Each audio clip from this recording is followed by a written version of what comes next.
প্রিয় উপস্থিতি, গুরুত্বপূর্ণ একটা কথা আমাকে বলতে হচ্ছে, সেটা হচ্ছে যে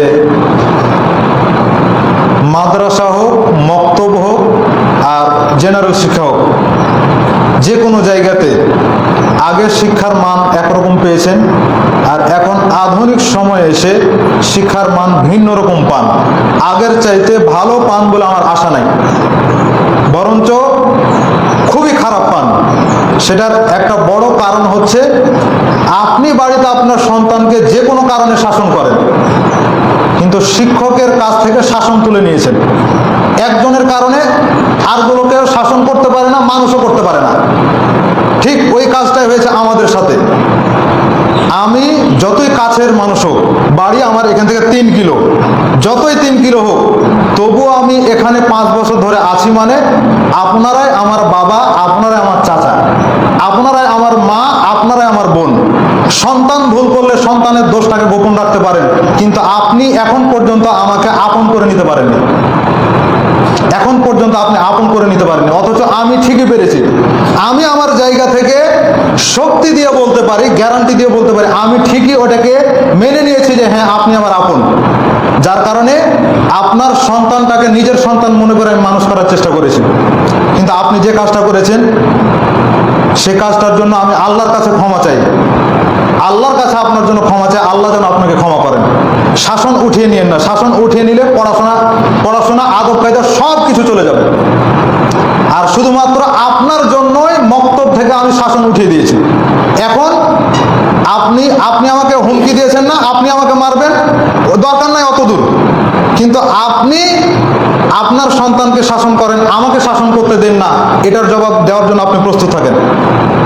আপনার সন্তানকে আমি এনটিভি পর্যন্ত নিয়ে গেছি, আরগুলোকে আমি নিয়ে যেতাম, কিন্তু শাসন করতে দিলেন না। মানে এই জাতি আর কোনোদিন শুনতে পাবে না যে চাঁপাইনবাবগঞ্জ থেকে একজন এসেছে এনটিভিতে, মক্তব অলিম্পিয়াডে এসেছে, এইরকম আর কোনোদিন শোনা যাবে না। আর কোনোদিন আলেম ওলামাকে দেখে ছাত্রছাত্রী সালাম দিবে না, এটা দেখিয়ে। শাসন বন্ধ করেছি 27 তারিখ 4 মাস 2026, সেদিন থেকে সব লাঠি উঠিয়ে নিয়েছি, সব শাসন বন্ধ করে দিয়েছি।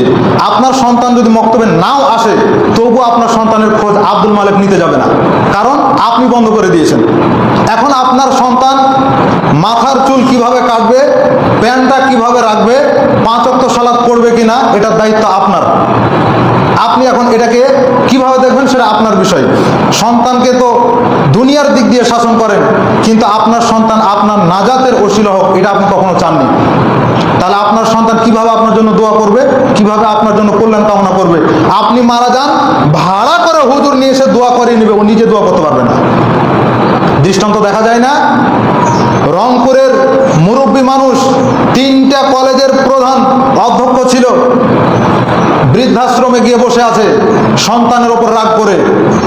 কেন? কয়েকদিন আগের ঘটনা, বাংলাদেশের প্রেক্ষাপটের এই ঘটনা। একজন হিন্দু শিক্ষকটা খুব নরম, খুব ভালো মানুষ, খুব শিক্ষিত মানুষ। এইরকম একজন শিক্ষকের সাথে একটা ছাত্র বেয়াদবি করলো। ছাত্র ডেকেছে যে আমাকে পড়াটা বুঝিয়ে দিন, ওই ডাকার ফাঁকেই শিক্ষকের লজ্জাস্থানে হাত দিয়েছে। রুচি হয়? এটার ব্যাপারে শাসন করতে গিয়ে শিক্ষকের ওপরে চড়া হয়েছে। এই ছাত্রর বাবা নাকি বিচারপতি, ওর মা নাকি আরো কিছু করে। দেখা গেছে যে ওই বাবা মা মিলিয়ে সন্তানের পা ধরে মাপ নিতে বাধ্য করেছে।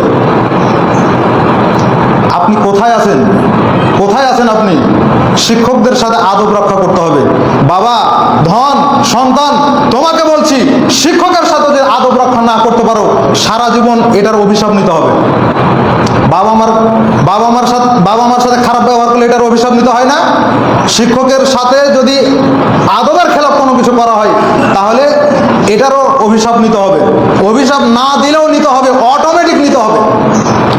আর আপনার সন্তানকেও বুঝিয়েছি, আপনাকেও বুঝাচ্ছি, সন্তান শিক্ষকের কাছে মায়ের খাচ্ছে, আমি তো বলে দিলাম আমি আর শাসন করব না, কিন্তু আপনি জেনারেলে পড়াচ্ছেন, ওটাকেই গুরুত্ব দেন। যদি আল্লাহ ওখান থেকে ভালো কিছু করায়, সেটার জন্য কল্যাণ কামনা করি।